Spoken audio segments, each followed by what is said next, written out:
The Atlantic wind hit Luanda first, long before any argument did. It rolled in off the water, carrying salt, damp wood, and smoke from cooking fires, then slipped between the whitewashed walls of a port city built to look permanent. On the docks, ropes creaked, men shouted in Portuguese, cargo shifted, paperwork changed hands, and in the middle of all that movement behind stone and iron, there was a quieter business that made the city worth fighting for. Control of the interior routes, control of trade, control of people. That morning, the governor's residence was prepared, the way power always prepares a room, not with weapons, with furniture. A single high-backed chair, upholstered, polished, positioned as if it belonged to the building itself, waited at the center of the chamber. Across from it, not another chair, not even a bench, just a cushion placed low on the floor, like an afterthought, like a suggestion, like a verdict. In 17th-century diplomacy, you didn't need to announce who was superior. You staged it. You made it physical. Whoever sat higher was treated as the one who decided what was reasonable. Whoever sat lower was the one who needed help, needed mercy, needed permission to exist. The governor, João Correia de Souza, didn't need to raise his voice to make his point. The room made it for him. And then Nzinga Mbande arrived. She came from Ndongo, a kingdom inland from the coast, anchored north of the Kwanza River, fertile, populated, and strategically placed on the paths that fed into the heart of the region. She did not come alone. She entered with attendants, guards, and the kind of careful order that told everyone watching, this is not a defeated woman begging for terms. This is a court in motion. She also came with a job that should have been impossible. Her brother, Nzinga Mbande, had inherited a collapsing situation, military pressure from Portuguese forces, internal fractures, a capital under threat. He had fled to the islands of the Kwanza River to survive. And now, in the desperate math of politics, he had asked the one person he had every reason to fear to save him. Nzinga, the same sister whose legitimacy could one day threaten his throne, the same sister whose intelligence was widely known, the same woman whose presence in a room could change the outcome without drawing a blade. She was his ambassador. And the Portuguese wanted more than peace. They wanted access, compliance, a steady flow of captives, and a political structure that made that flow reliable. They wanted a Ndongo that behaved like a subordinate partner, one signature away from becoming a supplier. So this meeting mattered, not because it was dramatic, but because it was measurable. The kind of meeting where a single detail, one word in a treaty, one seat in a room could shift the balance for years. Nzinga crossed the threshold, and she saw the setup instantly. The governor remained in his chair. His officials stood behind him like a wall of parchment and steel. The cushion on the floor waited for Nzinga like a leash dressed up as etiquette. The room held its breath for the moment that would decide the tone of everything that followed. Would she accept the cushion? If she sat on the floor, the negotiation would begin with a visual confession. I am beneath you. If she refused, she could be dismissed as rude, irrational, unfit for civilized diplomacy. Either way, the room believed it had already won. Nzinga did not argue. She did not demand another chair. She did not glance around for help. She simply paused just long enough for everyone to notice she wasn't rushing to comply, then lifted her hand. Palm angled slightly inward, a small motion that carried the weight of a command. One of her attendants stepped forward and knelt, not in submission to the governor. In service to Nzinga, the attendant lowered herself into a position that was neither graceful nor comfortable. Hands planted, knees bent, back steady, a human platform, quiet, controlled, deliberate. Then Nzinga sat down, not on the floor, not beneath the governor, on a living throne. You could feel the air tighten, not because anyone was offended, because everyone understood what had just happened. Nzinga had changed the rule of the room without negotiating it. She didn't need the governor's furniture to stand at his level. She could create her own elevation using nothing but discipline, loyalty, and the kind of authority that didn't ask for permission. Now her eyes were aligned with his, and that was the point. From that position, she spoke the way the most dangerous negotiators speak, calm, exact, and impossible to push around. She wasn't there to trade emotions. She was there to trade outcomes. Here is what she wanted: recognition of Ndongo's sovereignty. Portuguese forces pulled back from key positions, and an end to arrangements that treated Ndongo like conquered land. She was not there to accept tribute as if her people were already defeated. In her logic, tribute was for the conquered, and Ndongo, she insisted, was not conquered. The governor, for his part, was not a villain in a play. He was a governor of an expanding colonial machine, trained to treat diplomacy as another tool for extraction. He wanted stability, yes, but stability on terms that kept Luanda's economy moving. So the negotiation became a duel, fought in full sentences. Every time the governor tried to frame Ndongo as the party in need, Nzinga reframed the entire premise. You are here because you want trade. You want peace because it benefits you. If you want agreements, you sign them with an equal, and every person in the room, Portuguese officials, soldiers, priests, Nzinga's attendants could see the same truth unfold. This was not a meeting between a ruler and a subject. This was a meeting between two systems of power, each trying to force the other to blink first. That's why the chair mattered so much. The chair wasn't theater. It was the opening move in a war conducted through symbols. And Nzinga's response wasn't impulsive. It was precise. It told the governor, I understand your language. I just won't let you write my role. But here's what the room didn't fully grasp yet. That single act, the human chair, would become more than a story. It would become a pattern, a signature. The way Nzinga fought when cannons and treaties both failed, by turning performance into leverage, and leverage into survival. Because this meeting wasn't the end of conflict. It was the beginning of Nzinga as a public force. The treaty that followed would look, on paper, like a diplomatic victory. It would include promises, withdrawals, exchanged captives, and an attempt at religious alliance that could disarm the moral justifications used against her. It would also set a trap. Once you enter European diplomacy, you are expected to live inside European definitions of legitimacy. Nzinga planned to use those definitions like weapons. And that's the twist. Most people hear the story of the chair and think it's about pride, about stubbornness, about a queen refusing to be insulted. But pride doesn't build a life that lasts 8 decades in a battlefield of empires. Strategy does. Nzinga's chair was strategy. And the moment she sat down steady on a living throne, eyes level with the governor, she made a promise without saying it out loud. If you're going to test me with symbols, I will beat you with symbols first, then I'll beat you everywhere else. The chair stunt was the headline. The paperwork was the weapon. After the meeting room emptied, the governor's residence shifted into a different kind of violence, quiet, administrative, and permanent. Clerks brought out ledgers. Advisors leaned over drafts. A priest appeared at the edge of the circle, not as a spiritual guide, but as a political instrument. The negotiation wasn't over. It was simply moving from theater to text. Nzinga understood that change better than anyone in the room. Most rulers in her position were forced to negotiate through interpreters, men who could be bribed, frightened, or corrected mid-sentence. Nzinga didn't need that layer. She had taught herself Portuguese precisely for moments like this. It let her do something European officials hated, read the deal with her own eyes. And in diplomacy, the most dangerous person is the one who can read what you meant to hide. They sat her at a table, finally, not because the governor had become generous, but because the chair issue had done its job. It had made the room understand that symbolic dominance would not be free. Now they wanted a result that could be filed, I-stamped, and enforced. The terms on the table sounded like peace. Portugal would recognize Ndongo's sovereignty. Portuguese forces would withdraw from positions that threatened Ndongo's core. Ndongo would return captives taken in war. Trade would resume. Stability would return. Everyone could pretend the situation was normalized. Au revoir. That's how agreements are sold, by making them sound inevitable.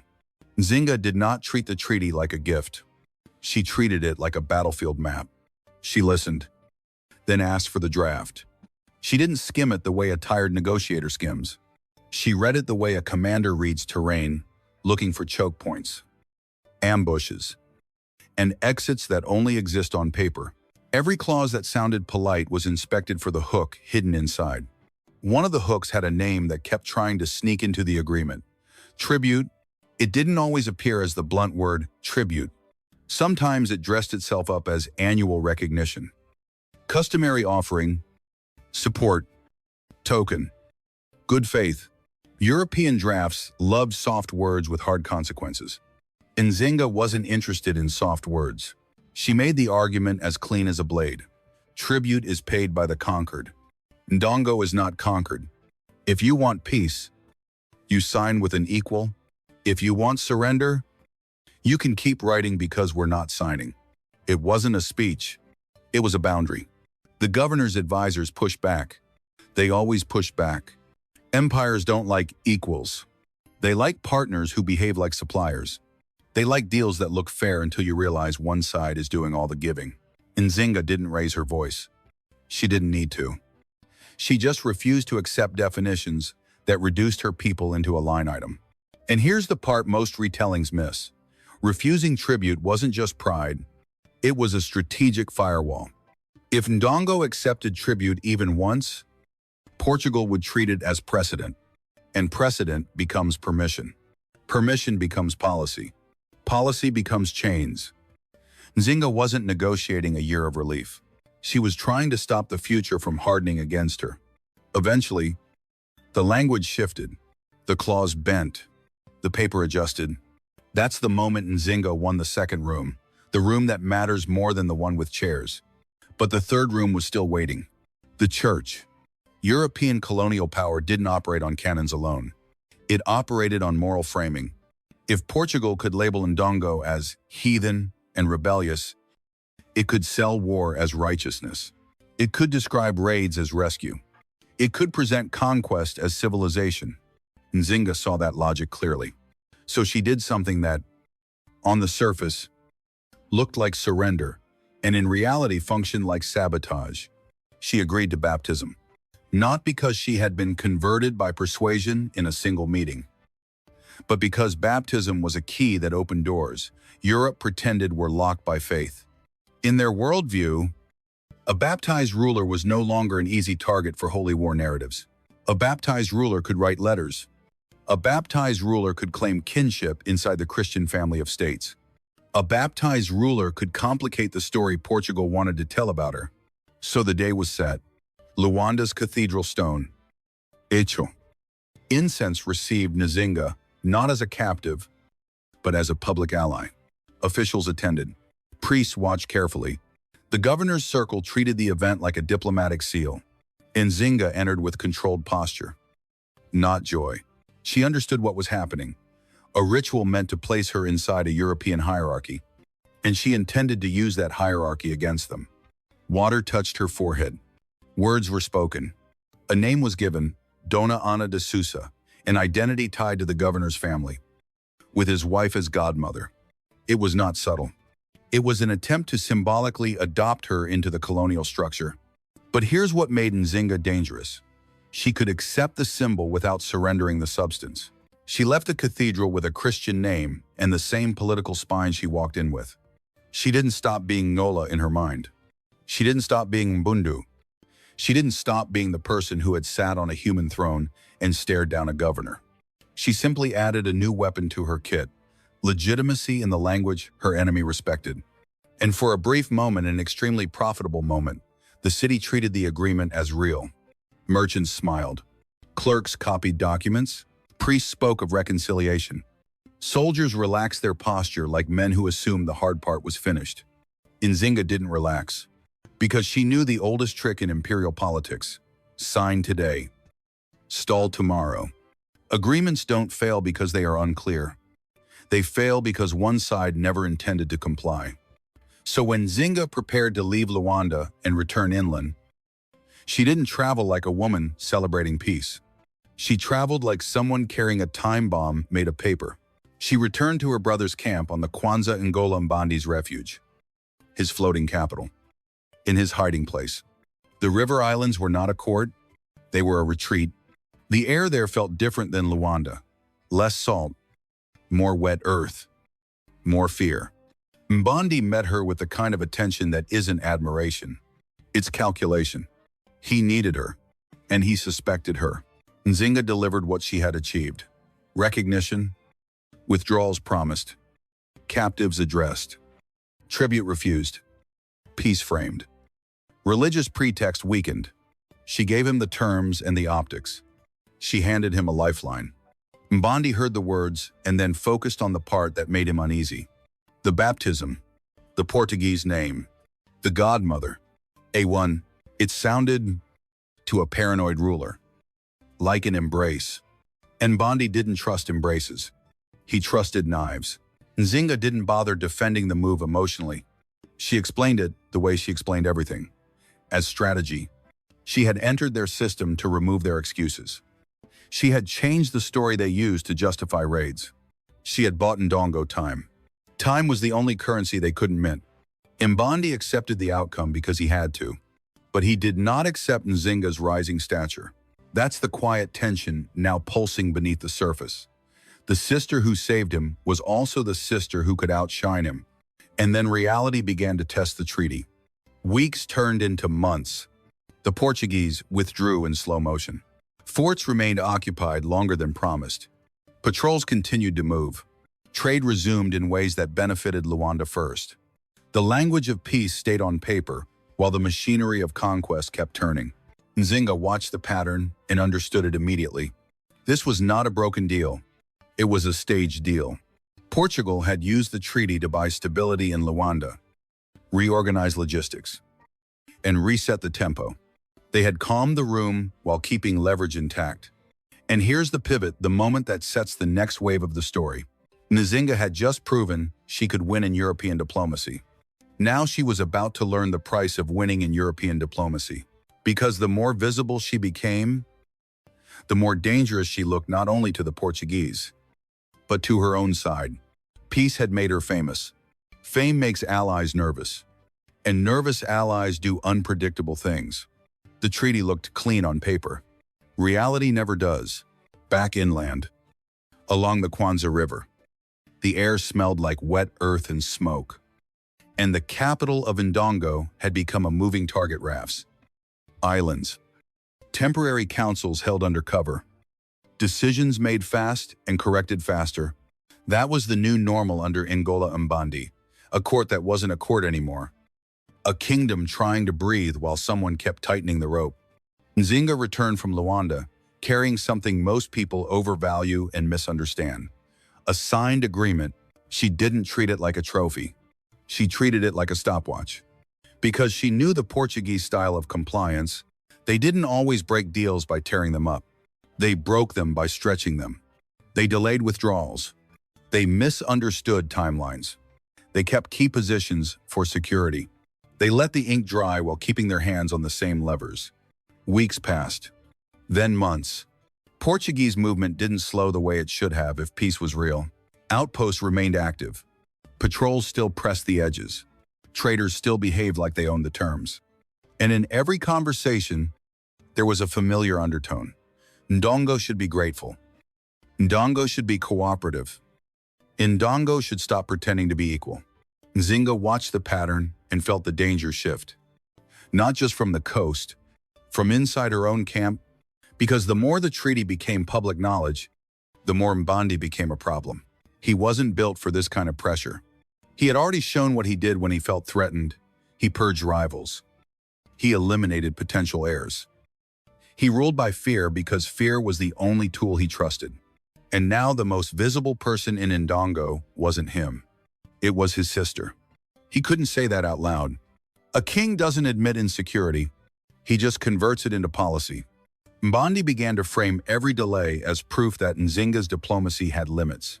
He began to treat her baptism as suspicious, her connections as risky, her name Dona Ana as if it was an infection. The more she insisted the Portuguese were stalling, the more he heard it as criticism of his rule. Nzinga understood what was happening. She didn't need a spy network to read her brother's face. The treaty had bought Ndongo time, but it had also put a spotlight on Nzinga's competence. And when you put a spotlight on competence in a collapsing regime, two things happen. Enemies target you, and weak allies resent you. Still, she pushed for enforcement. She demanded that the Portuguese follow the withdrawal promises. She demanded clarity on captives. She demanded that peace means something measurable, not just something announced. Those demands weren't emotional. They were survival math. And that's where the trap tightened. In the riverside camp, power didn't sit in a chair anymore. It sat in paranoia. Mbande didn't ask himself, "Is Nzinga right?" He asked himself, "Is Nzinga becoming unavoidable?" Then, quietly, the personal stakes returned, like a blade sliding back into a hand. Nzinga had already lost her child to her brother's purge, an act remembered in the story of her rise, not because it's melodrama, but because it explains her discipline. After that loss, she didn't become fragile. She became focused. The kind of focus that scares men who rule by impulse. Here's the everyday, human detail that matters for this chapter, because it's the kind of detail an American audience feels in their chest without being told to feel it. Nzinga kept a small item from her son. Not a royal relic. Not a symbol for court. Something ordinary, something a child touched every day. Maybe a carved piece of wood. Maybe a simple cord. Maybe a small charm. It didn't matter what it was. What mattered was that she never displayed it. She never used it for propaganda.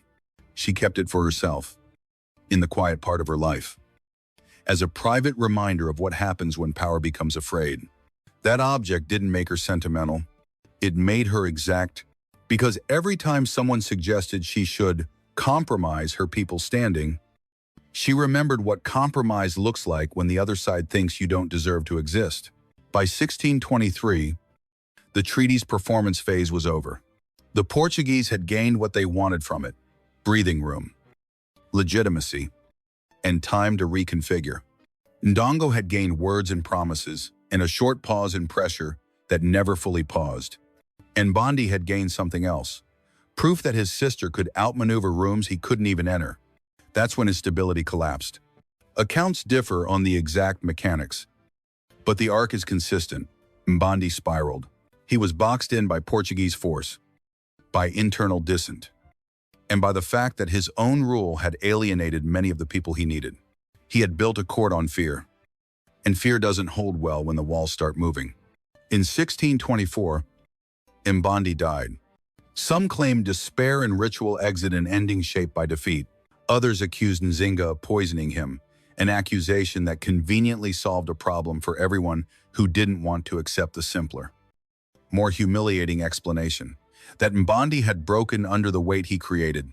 Nzinga understood how accusations work. They aren't always designed to be proven. They're designed to be remembered. And she moved fast. First, she did what a strategist does in a legitimacy crisis.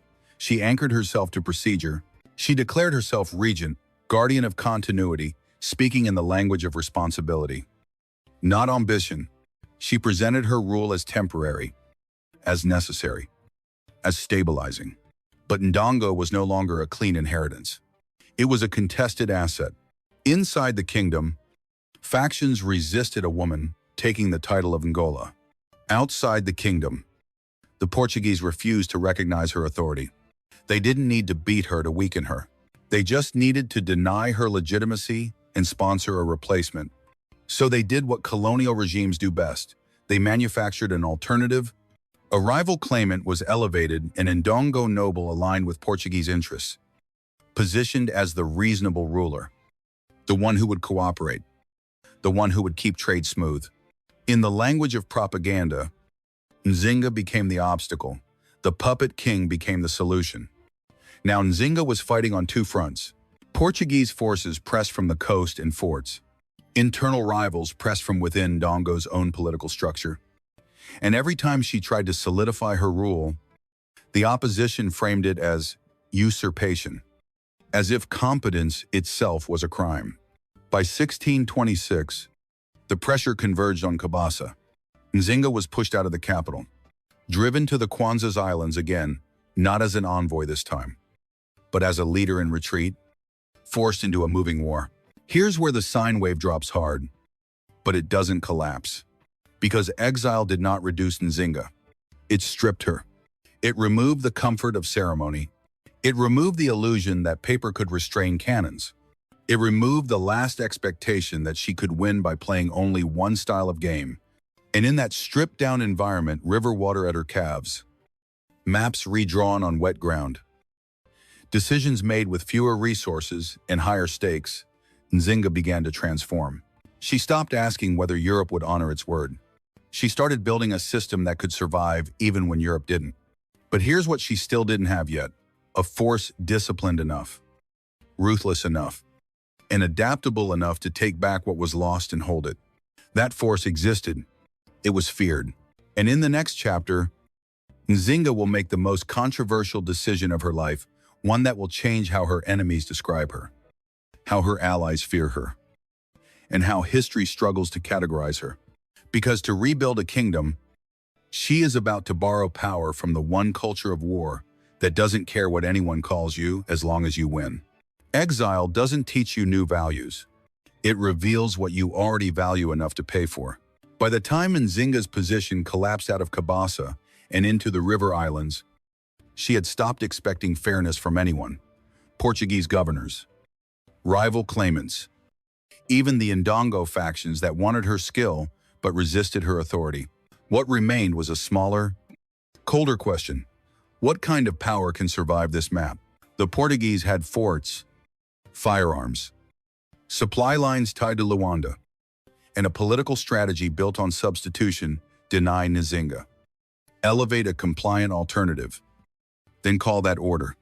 Ndongo's old military habits were not built for that. Traditional levies fractured under sustained pressure. Alliances broke when food ran short. The war wasn't a single battle. It was a grinding system. Nzinga understood systems. That was her advantage.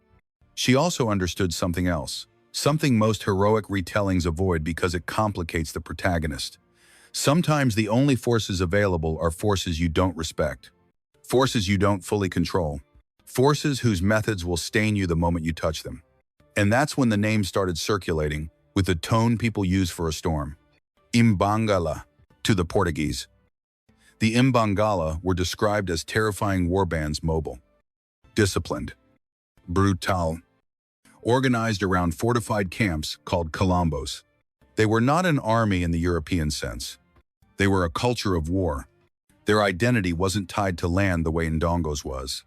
It was tied to the colombo, a moving machine that could recruit, train, raid, and redeploy without waiting for anyone's permission. That's why they mattered. Nzinga did not go to them because she admired them. She went because she needed a structure that could absorb loss and keep moving. But here's the key to telling this chapter in a way that stays sharp and American in rhythm. The decision wasn't spiritual, and it wasn't melodrama. It was operational. Nzinga had an army problem. She also had a legitimacy problem. And in 1629, she chose to solve both by changing what she was willing to be seen as. The meeting, however, it happened in detail, would not have looked like a coronation. It would have looked like business conducted under threat. A negotiation where both sides were armed. Both sides were suspicious. And both sides believed they could use the other. Nzinga brought what the Imbangala valued: a claim to royal authority, access to people displaced by war, and the political intelligence to turn raids into strategy. The Imbangala brought what Nzinga needed: a disciplined war structure, shock tactics, and a reputation that could do damage before a spear ever moved. This is where you shift from history lecture to story by locking onto one concrete, human detail. Something small that illustrates the entire pivot without turning it into emotion-heavy narration. Picture Nzinga in a camp at night. Not in a palace. No velvet. No formal council. Just a small fire. Guards rotating. Wet ground. And the sound of people trying to sleep while listening for footsteps that shouldn't be there. Someone brings her a bundle. 2 sets of clothing. One is what a royal woman would wear in the old system, recognizable, dignified, expected. The other is practical, stripped, built for movement. Nzinga doesn't weep. She doesn't deliver a speech to the fire. She simply chooses the second bundle. That's the Colombo decision in one image. She chooses a form that will keep her alive long enough to rebuild a kingdom. Because this isn't the part of her life where she can afford to be admired. This is the part where she has to be effective. The Mbangala discipline was not sentimental. It required separation from the soft pulls of ordinary life. It demanded that fighters belong to the camp first, the mission first, family ties, local loyalties, predictable obligations. Those were weaknesses in their model. European accounts, especially hostile ones, described Mbangala customs in extreme terms. Modern historians caution that these accounts often mixed observation with propaganda, exaggeration, and colonial framing. Nzinga's story sits right in the middle of that conflict over narrative. The more extraordinary her survival, the more her enemies wanted a monstrous explanation for it. So here's how you handle the controversy without turning your script into either a smear or a defense brief. You treat it like Nzinga did coldly. Nzinga didn't need to love Mbangala culture. She needed to leverage Mbangala structure. If certain rituals existed, she either avoided what she could, absorbed what she had to, and weaponized the reputation regardless. Fear is a tool. And in warfare, sometimes the rumor does half the work. That's the strategic truth. To formalize the alliance, sources describe Nzinga entering a political marriage arrangement with an Mbangala leader. In practical terms, it was a merger. Her legitimacy fused with their force. She wasn't becoming an Mbangala follower. She was becoming the kind of commander who could direct that force toward her own political goals. And then she did what great operators do. She built a machine. She reorganized displaced people, refugees, escaped captives, survivors into a fighting structure. She used the Colombo model to create a disciplined core where loyalty was trained, not assumed. She turned her retreat into a mobile headquarters. Now, for the first time since Kabasa fell, Nzinga wasn't merely surviving the Portuguese tempo. She was setting her own. But here's the twist that makes this chapter land. She didn't aim at Luanda first. A less strategic leader would have tried to make a heroic, direct strike back at the Portuguese. Nzinga understood that direct strikes are for armies with steady supply and predictable reinforcement. She had neither. She needed a base deep enough inland to be hard to hit, positioned to control routes, and capable of funding the war. So she pivoted east. Matamba. Matamba was not just a neighboring kingdom. It was a strategic solution. Inland, outside easy Portuguese artillery reach, but still connected to the commerce that mattered. If Nzinga could take Matamba, she could build a sanctuary that wasn't merely a hideout, it would be a state. Around 1631, Nzinga's forces moved against Matamba. The campaign wasn't framed as a fair fight. It was framed as conquest fast, decisive, and built on the advantage she had just purchased, disciplined violence. She defeated Matamba's ruling queen and absorbed the territory. And now Nzinga had what she lacked before: ground. Not symbolic ground. Not "we still claim Kabasa ground." Actual, controllable space. With routes, populations, and a position that forced the Portuguese to work harder for every mile they wanted to take from her. Matamba became her platform. From there, Nzinga did something that will make modern audiences uncomfortable if you present it lazily and compelling, if you present it precisely. She engaged the economy she was fighting. The slave trade was part of the Atlantic system that was crushing her region. It was also the fastest way to obtain firearms, alliance, and political leverage in that era. Nzinga's war required weapons. Weapons required trade. Trade required assets. So she made the kind of decision leaders make when the moral landscape is already on fire. She used captured enemies and war captives as bargaining chips to purchase the ability to resist. That is not a villain reveal. It is a reality of 17th-century statecraft in a region under constant extraction pressure. It's also exactly the kind of complicated fact that If handled with a blunt, emotional tone, it becomes preachy. And if handled with clean, disciplined narration, becomes gripping. Nzinga's logic was not hidden. If you want to keep your people from being taken, you need the ability to fight. If you need the ability to fight, you need weapons. If weapons only enter the system through trade, then you either become a participant or you become a victim. Matamba let her stop being purely reactive. It let her become a builder. But here's what it also did. It turned Nzinga into a target with a permanent address. The Portuguese could dismiss an exiled queen as a nuisance. They could sponsor a puppet king and call it governance. But they could not ignore a fortified inland kingdom led by a commander who now had discipline, supply, and strategic depth. Nzinga's reputation began to change. No longer simply the ambassador who humiliated a governor with a chair. No longer merely the sister of a dead king. She was now something more difficult for Europe to categorize and more dangerous for local rivals to underestimate. A ruler who could adapt faster than the system trying to consume her. And that brings us to the next escalation, because winning territory is one thing, holding it is another. And Nzinga is about to make a second transformation, one that will confuse her enemies, dominate her court, and turn gender itself into a political weapon. In the next chapter, she will stop playing the role of queen as Europeans, and even some African rivals expected. She will start calling herself what they refuse to call her, king. Matamba gave Nzinga something she hadn't had in years, a center. Not comfort, not safety. A center, an inland base with depth, bronze, and enough breathing room to plan more than the next escape. She had taken it by force, secured it with disciplined fighters, and turned it into a state that could actually function under pressure. Now she faced the next problem every successful insurgent eventually faces. How do you keep power once you've proven you can take it? Because conquest is temporary if legitimacy is weak.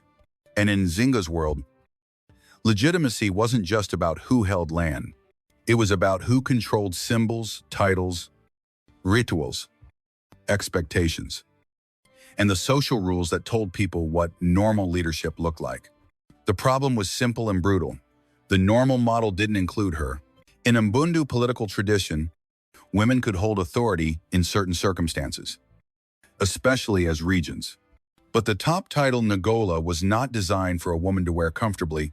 Meanwhile, the Portuguese and their allied rivals were actively investing in one narrative above all others. Nzinga was not the rightful ruler. Nzinga was an anomaly. Nzinga was a disruption. That narrative did real work. It encouraged defections. It made alliances expensive. It gave enemies a moral excuse to resist her. So Nzinga did the most Nzinga thing possible. She didn't ask for acceptance. She rewired the system. She began insisting on a title that would force the world to treat her as the kind of leader it already understood, Ngola. Not queen, not princess, not regent. And again, end quote.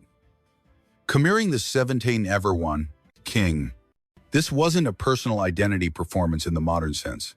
It was operational statecraft. Nzinga understood that European and local rivals both assigned power to masculine-coded authority, so she took the code and made it serve her. In Matamba's court, that shift was not announced with a manifesto. It was implemented through repetition. The way people addressed her, the way officials spoke in councils, the way messengers introduced her in negotiations, the way punishment worked when someone refused. Because titles are not just words. Titles are obedience training. Nzinga also changed the court's optics. She adopted male-coded dress in public settings where it mattered councils, diplomatic receptions, military inspections, not as costumey, as policy. She wore weapons openly. She used ceremony the way the Portuguese used furniture, to establish hierarchy without needing to argue it. And in doing so, she created a court that ran on a new rule. If you want to live under Nzinga's protection, you live under Nzinga's definition of power. That rule extended beyond her clothing. It extended into how gender functioned inside her state. Nzinga's court inverted expectations that had been used against her. Women were elevated into roles of influence and in some cases military participation, while men who sought proximity to the throne were placed into controlled, often humiliating positions that signaled their dependence on her. This is where Western storytelling usually gets sloppy. It goes for scandal. It turns everything into lurid rumor, because rumor is easy to sell. Nzinga's reality was sharper than scandal. She turned gender into governance. European sources later exaggerated and eroticized her court, describing a male harem and theatrical brutality. But the more plausible political reading is this. Nzinga maintained a circle of male companions and officials whose role was less about pleasure and more about public demonstration. A demonstration of what? That she was the only man that mattered in Matamba's political universe. That no rival could claim her through marriage. That no faction could use her reproductive status as leverage. That her authority did not depend on being accepted as female leadership. Sagreed of intelligence, it depended on fear, competence, and the state's ability to function. Nzinga's enemies understood the threat immediately, and they responded with the oldest tactic used against women who outpaced social categories. They sexualized her. They called her unnatural. They framed her power as deviance rather than capability. Because if you can't beat a leader militarily, you try to poison the story around them. You try to make people feel ashamed for following them. Nzinga anticipated that, and instead of softening her image, she hardened it. She took the rumors and let them work for her. That's not a moral statement. It's a strategic one. Fear scales faster than trust. Now, inside Matamba, this shift created a kind of stability Nzinga had never been allowed to have before. Officials knew who the center was. Soldiers knew whose commands mattered. Allies understood that negotiation with Matamba meant negotiation with one person, not a fractured faction. But stability always attracts a test. And the Portuguese were not done. They had lost the easy path, direct control over Nzinga, through treaties and legitimacy games. They had also lost the option of simply waiting her out, because Matamba was now a durable state. So they adjusted their strategy again: isolate her, outlast her, and cut her off from any external leverage that could turn her into a regional equal. Nzinga answered that by doing what most leaders of her era could not do well. She built networks. Not just alliances on paper, real channels, messengers, intelligence, trade pathways, and relationships that reach beyond her borders. She began to play European powers against each other more deliberately. She maintained contact with Portuguese figures when it served her. She also signaled openness to non-Portuguese connections when opportunity emerged. Because Nzinga had learned the true structure of the Atlantic world, European empires were not one monolith. They competed, they fought, they undercut each other. And if you could time it right, you could turn their rivalry into your breathing room. This chapter ends in a place that feels quiet on purpose, but it's not soft. It's the calm before a larger war. By the late 1630s, Nzinga has rebuilt herself into something harder to dismiss: a ruler with territory, discipline, and a court system that runs on her definitions. She is no longer merely resisting Portuguese expansion.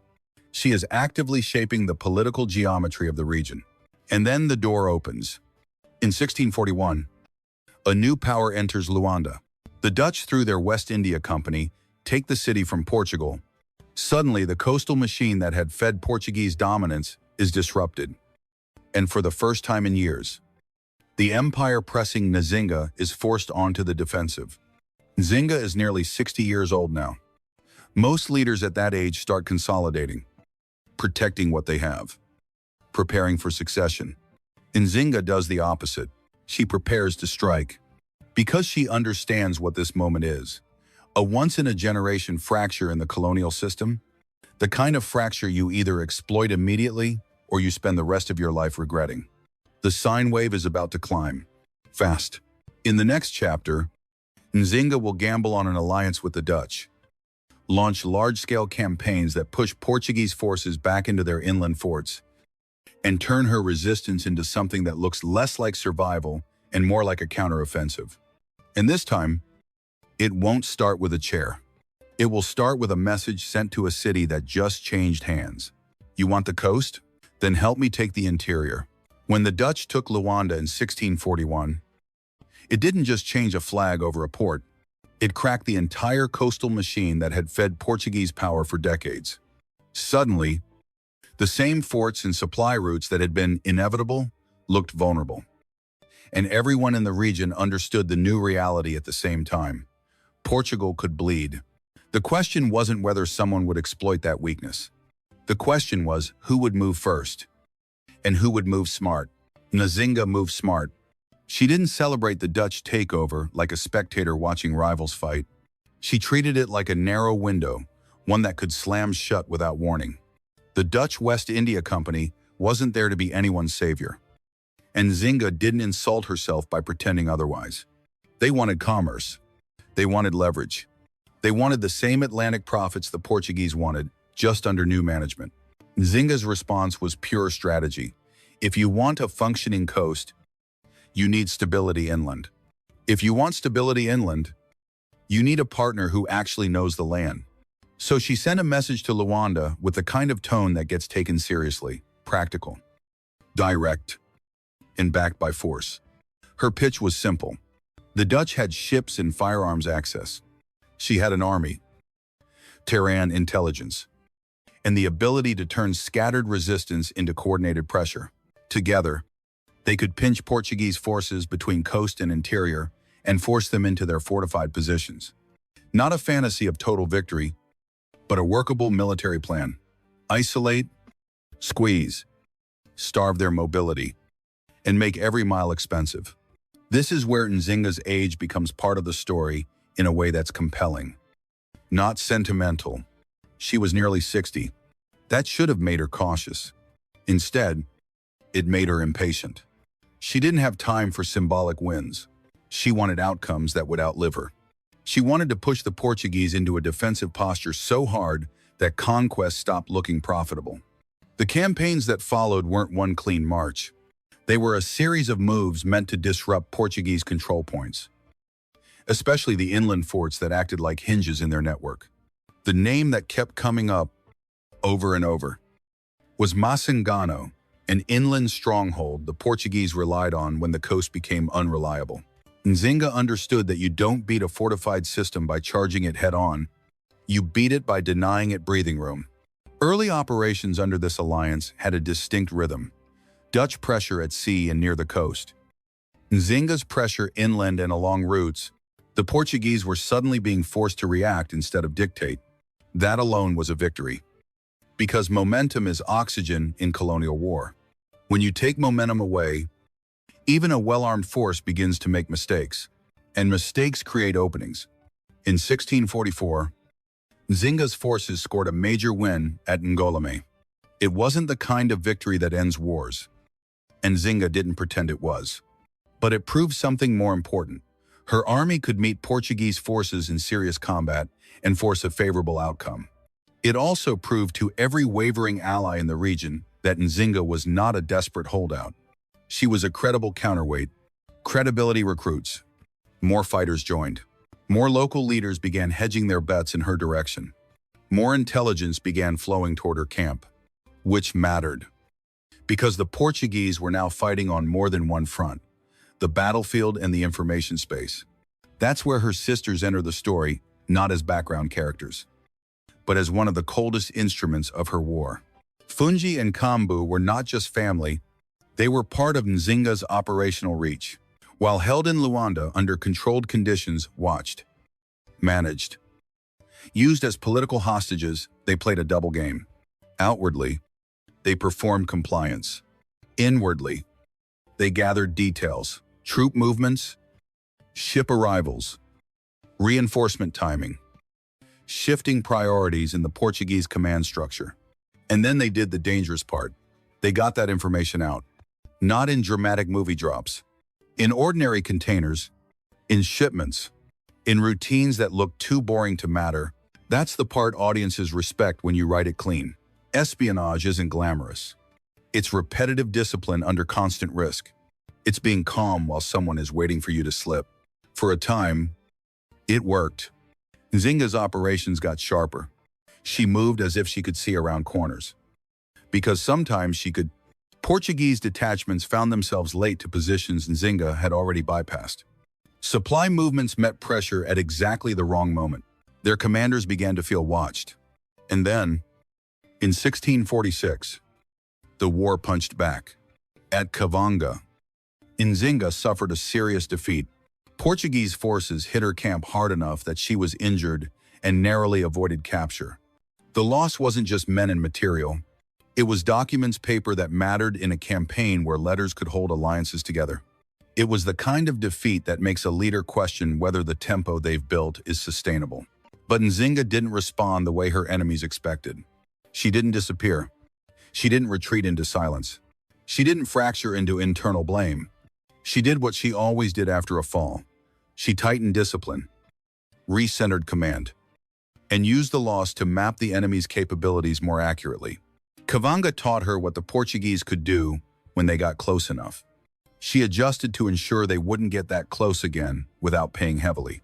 Then the war turned personal in a way that even Nzinga couldn't manage, like a simple variable. After Cavanga, Portuguese forces discovered correspondence messages that exposed the intelligence pipeline. Once that happened, retaliation was inevitable. Fungi was executed. Sources differ on the exact method. But the point isn't the mechanics. The point is what the act was meant to do. Cut Nzinga's eyes out and warn everyone else that loyalty to her would be punished publicly. It didn't work the way they hoped. It hurt her deeply, but it didn't slow her. It hardened her. Because Nzinga had never been fighting for abstract principles, she fought for people, for control of her state, and for the right to exist without asking permission. When the Portuguese killed Fungi, they didn't break her. They clarified the stakes. They turned the conflict into something Nzinga could carry without hesitation. If you want peace with an empire like this, you must force it. Kambu was captured again around this period as well, reinforcing the cruel pattern Nzinga lived under. The war never stayed on the battlefield. It always found your bloodline. And still Nzinga kept moving. In 1647, she and her forces, along with Dutch support elements, delivered a major victory at Kambi. This wasn't a tidy, cinematic win where the enemy disappears. It was the kind of win that shifts the map. Portuguese units were beaten back hard enough to open space for Nzinga's pressure to intensify. It enabled tighter control over interior routes and tightened the squeeze on Portuguese positions like Masangano. For a moment, it looked like the alliance had done exactly what Nzinga intended, change the balance. But Nzinga knew something that's easy to forget when the story is going well. Alliances with foreign empires come with an expiration date. The Dutch were not her nation. They were not her family. They were not committed to her freedom. They were committed to their profit and their rivalry with Portugal. If that rivalry cooled, if the math changed, they would leave. Nzinga would still be there, holding Matamba, holding the interior, holding a war that never politely ended. So she banked every advantage while she could. She pushed campaigns. She pressured routes. She consolidated command. She treated each win like it might be the last one she'd win with outside help. Because she could already see the next twist on the horizon. The coast can change hands again. And when it does, she will be the one left standing alone. In the next chapter, Luanda will flip back. The Dutch will exit. And Nzinga, now in her late 60s, will be forced into the purest form of warfare she's ever fought, sustained guerrilla resistance without a powerful ally, while trying to recover her sister and preserve a kingdom that the Portuguese will never stop trying to absorb. The alliance with the Dutch had always been a tool, not a marriage. Nzinga knew that. She still wasn't prepared for how fast the tool could be taken out of her hand. In late summer of 1648, Portuguese forces returned to Luanda under Salvador Correia de Sá, late Ziga, and forced a Dutch evacuation. The coastal capital, so recently liberated, snapped back into Portuguese control almost overnight. The cruel part wasn't just the loss of the city, it was the timing. Nzinga's forces and remaining Dutch elements moved toward Luanda, expecting coordination, expecting a shared plan, expecting the alliance to hold for one more decisive push. Instead, they found that the Dutch had already negotiated their exit. The ships were leaving. The window had closed. Nzinga was not informed in time to adjust the way a commander needs to adjust. This is the kind of moment that breaks weaker leaders, not because it's dramatic, but because it's humiliating. It confirms what Nzinga had always understood. European partners serve European math. She didn't waste time making speeches about betrayal. She did something more dangerous. She recalculated. Within days, her war shifted from expansion to containment. Before, the strategy had been to use Dutch pressure to squeeze Portuguese forces and reclaim territory. After Luanda flipped, Nzinga's priority became simpler and harder. Prevent a Portuguese surge inland, keep Matamba viable, keep routes unstable, and make every attempt to finish her cost more than it was worth. This is where Nzinga becomes the kind of commander American audiences respect, because the work is unglamorous and the discipline is visible.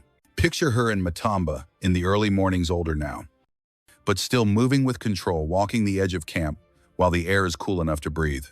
She stops by the horse lines, not to pose, but to check practical details: girths tight, hooves clean, tack repaired, scouts rotated. A messenger hands her a small leather pouch. She doesn't open it for drama. She opens it because it might contain the one thing that matters today: where the Portuguese patrol moved, which Soba is wavering, which river crossing is exposed. She reads, folds it once, and gives a short order, not a grand order. Appercies 1. That bridge burns before sunset. Inefruans, Ineverdowner, Ineverio, Insetu. That's the guerrilla phase in a sentence. From 1648 onward, Nzinga leaned into disruption. She hit trade corridors, ambushed detachments, sabotaged movement, and fomented friction between smaller rival groups so that Portuguese resources were constantly spent managing instability instead of advancing. She understood that she didn't need to win in the European sense. She needed to endure while denying the Portuguese a clean victory narrative. By this point, she was no longer fighting a single Portuguese army. She was fighting an ecosystem: forts, raiding parties, allied African forces aligned with Portuguese interests, and the political incentive structure that made human capture profitable. The Portuguese wanted Matamba to become manageable. Nzinga's goal was to stay unmanageable. But endurance has its own cost. Decades of war exhaust people, not just leaders. Villages thin out. Trade patterns mutate. Commanders age out. Loyalists start asking practical questions. How long can we keep doing this? Who inherits this structure? What happens if Nzinga is gone?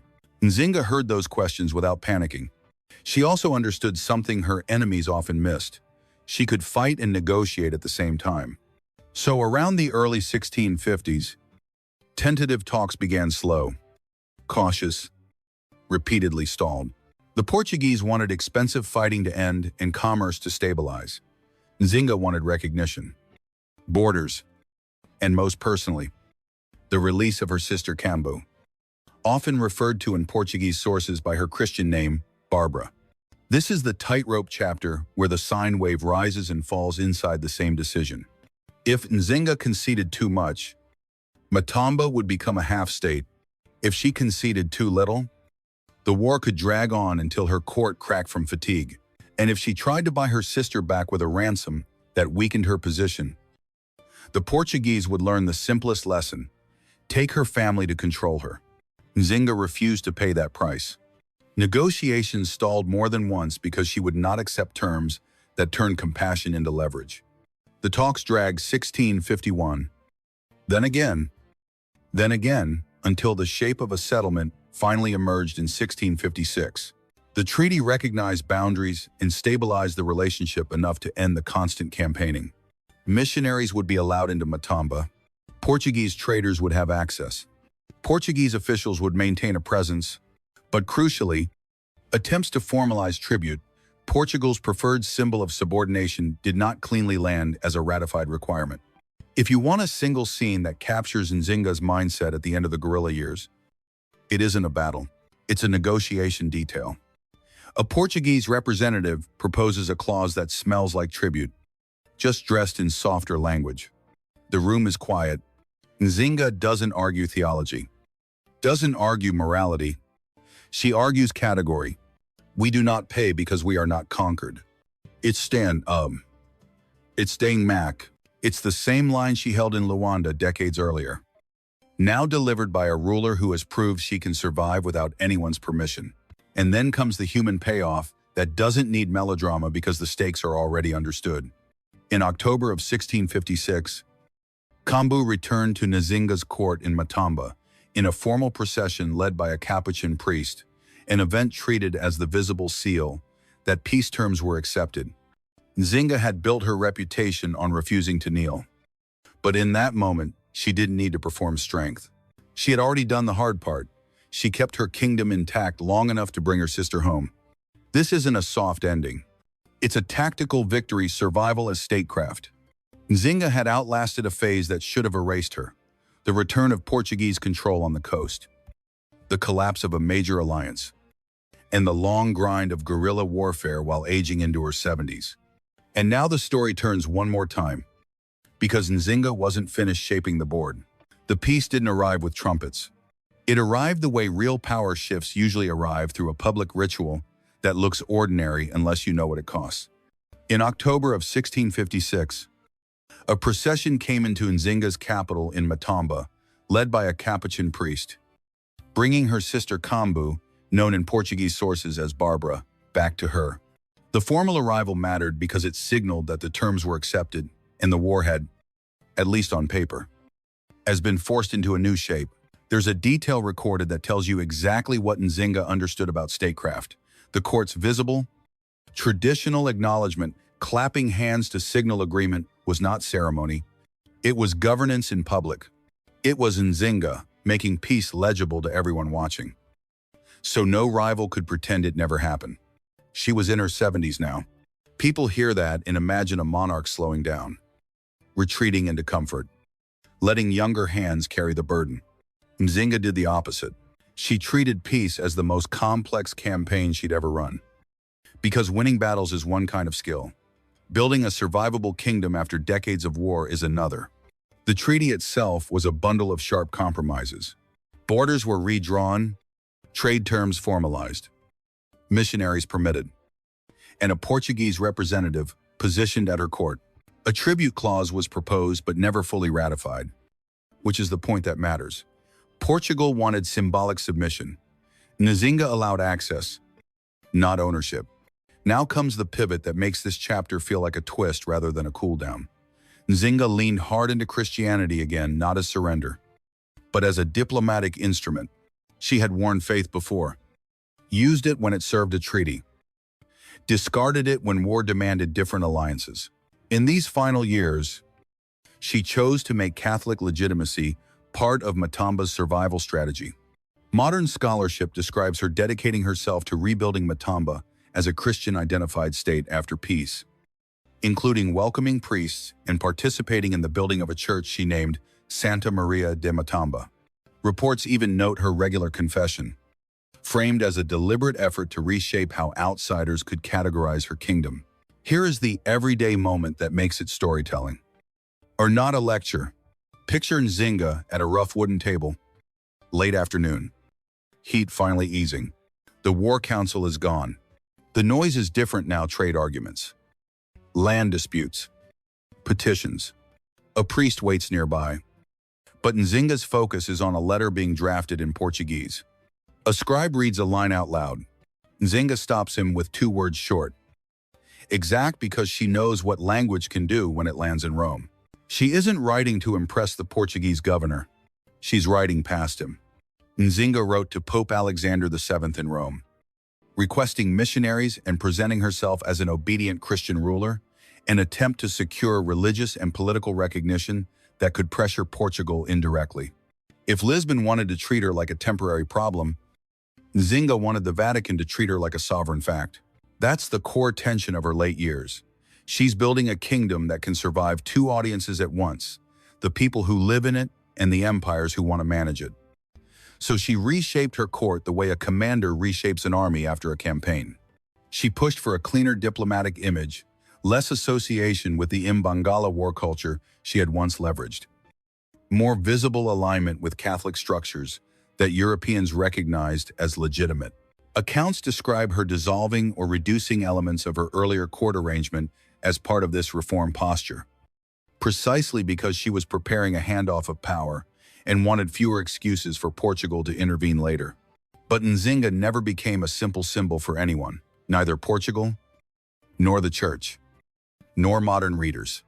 Even while she built churches and hosted priests, Matamba remained a Central African state with its own foundations. She governed through Mbundu political logic, local alliances, and the practical economics of the region.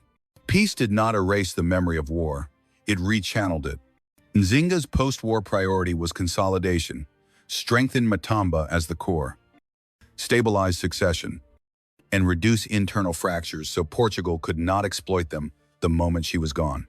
That succession question is where her final leadership looks almost colder than her wartime choices because it required restraint. Nzinga didn't need to prove she could dominate a room. She had spent decades doing that. What she needed now was to make sure Matamba didn't collapse into factional fighting the second the throne became vacant. Sources discuss her focus on building a unified kingdom she could pass to her sister. In other words, she was designing a future where her name wasn't required for the system to work. And then the sine wave drops again, the way it always does at the end of a life like hers. Nzinga's death date is usually given as mid-December of 1663. Encyclopedia Britannica places it on December 17th. Some references provide different dates, which reflects how uneven the surviving record can be, especially when filtered through colonial chroniclers. What matters for the story is not the calendar day. It's the closing image. Even after years of Christian-facing reforms, and reports emphasize that her funeral did not become a neat European conclusion. Despite Christian efforts to shape the narrative, she was honored through the ways of the Mbundu and Matamba peoples, as well traditional rites alongside Catholic observance, not one replacing the other. It's the final statement of her entire career. Nzinga did not live inside anyone else's categories, and she did not die inside them either. So when you end her story, the last beat should not be she converted or she fought. Those are chapters, not the point. The point is that she mastered every tool available: battle, diplomacy, performance, religion, trade, intelligence networks, and she switched tools without apology when survival demanded it. A state that faced decades of pressure still existed when she was gone. For a ruler born into a world designed to consume her, that is not a consolation prize. That is victory. Nzinga's last victory didn't happen on a battlefield. It happened in a room that smelled of ink and candle smoke, where the weapons were paper, titles, and the way a messenger bowed before speaking. After the peace took hold, the noise of war faded. But she never mistook quiet for safety. She treated the calm the way she treated every turning point in her life, as a phase of combat with different rules. The Portuguese wanted her softened into a manageable ruler, someone they could file into a ledger, interpret through missionaries, and eventually absorb through tradition. Nzinga did not give them that. She gave them access, not ownership. She allowed a diplomatic presence, not submission. And she made sure every agreement still carried the same backbone she had shown in Luanda decades earlier. Matamba was not conquered, and it would not pay for the privilege of remaining alive. That's why her final years are so easy to misunderstand if you only look for swords. She shifted to a different battlefield legitimacy. She rebuilt churches and hosted priests not as a woman trying to be remade, but as a ruler writing a new set of constraints around her enemies. She drafted letters in Portuguese with the precision of someone who understood how Europe worked, then aimed those letters past Lisbon and straight to Rome, asking the Vatican to recognize what Portugal wanted to keep temporary, her authority. If Portugal insisted on speaking the language of Christian empire, Nzinga would speak it better, cleaner, calmer, and with fewer openings for manipulation. Inside her court, the same practical discipline continued. She trimmed anything that gave outsiders an excuse to call Matamba barbaric. because she was planning for the moment she wouldn't be in the room to enforce respect. She stabilized succession, reinforced the idea of a functioning state rather than a personality-driven rebellion, and made it unmistakable who would carry the crown after her. In other words, she tried to do what most conquerors and rebels never do: design a future where her name wasn't required for her people to survive. And then, in December of 1663, the life that had refused every label finally reached its end. Britannica records her death on December 17th. But the most telling detail isn't the date, it's what happened around it. Nzinga's passing did not become a neat European conclusion, because she had never lived as a neat European story. Her funeral carried both worlds at once: Catholic ritual alongside Mbundu tradition, like the final proof of what she had built, a kingdom that could absorb outside forces without disappearing into them. That should have been the point where the story settles. Instead, it's where the Second War begins, the war over what her life meant. Because the battlefield ends, but the archive doesn't. The men who wrote histories after her often could not accept the simplest explanation for her survival: that she was brilliant, trained, ruthless when necessary, and strategically flexible. So they reached for easier stories: sexual scandal, witchcraft, moral panic, anything that made her power feel like an aberration instead of a lesson. The more undeniable her achievements were, the more desperate the distortions became. Not because the truth was hard to find, but because the truth was hard to tolerate. Yet even that attempt to shrink her didn't fully work. Angola kept her visible. Her name stayed in the public imagination, not as a rumor, but as a marker of national memory cast in statues, carried in commemoration, returned again and again as proof that sovereignty is not something you're given. It's something you construct under pressure. So if you're looking for the real ending, the kind that connects cleanly to everything that came before, it's this: Nzinga didn't just outfight an empire. She outlasted its narrative. She understood that power isn't only the ability to win today, it's the ability to shape what tomorrow is allowed to call normal. She forced governors to treat her as an equal, forced armies to pay for every mile, forced rivals to negotiate, forced Rome to receive her letters, and forced history, however reluctantly, to keep her name. And the last question her story leaves hanging isn't whether she was saint or villain. It's whether any system, anywhere, can truly defeat a leader who refuses to accept the role written for them, then builds a state strong enough to prove that refusal was rational. If Nzinga Mbande's story stayed in your head, it's because it refuses to sit still. One lifetime, 8 decades, and she played every form of power like a weapon: diplomacy in Luanda, war in the interior, alliances that came with deadlines, intelligence networks that cost blood, and peace negotiated on terms strong enough to keep a kingdom standing after she was gone. She wasn't a legend because she was different. She was a legend because she was effective. And that's the uncomfortable truth. History often tries to sand down. When a woman leads with skill and force, people don't just question her decisions. They question her right to exist in the role at all. That's why the rumors followed her. That's why the distortions spread. But look at what survives when the noise fades. Borders held, a throne secured, a state intact, and a name that couldn't be erased. Now I want to hear from you. What hit you the hardest about Nzinga? Was it the human chair moment in Luanda, the pivot into the Colombo system, the conquest of Matamba, the sacrifice of her sister's spy network, or the way she turned peace and religion into strategy instead of surrender? Drop your answer in the comments. And if you know another forgotten heroine, noble-born, battle-proven, and documented as a real commander, leave her name too. We read every suggestion, and your comment could decide the next episode. Before you go, do me a favor, hit the like button so more people can find stories like this. Subscribe and turn on notifications, because we're uncovering warriors, rulers, and rebels whose names should be famous, but were pushed into the margins. And if you want more episodes like this right now, follow our playlist on Great Women Warriors History. Forgot a full series dedicated to the most formidable female commanders across Africa, Asia, Europe, and the ancient world. Start at the top, and you'll see the pattern. History didn't forget them because they were small. History forgot them because they were impossible to ignore. I'll see you in the next episode.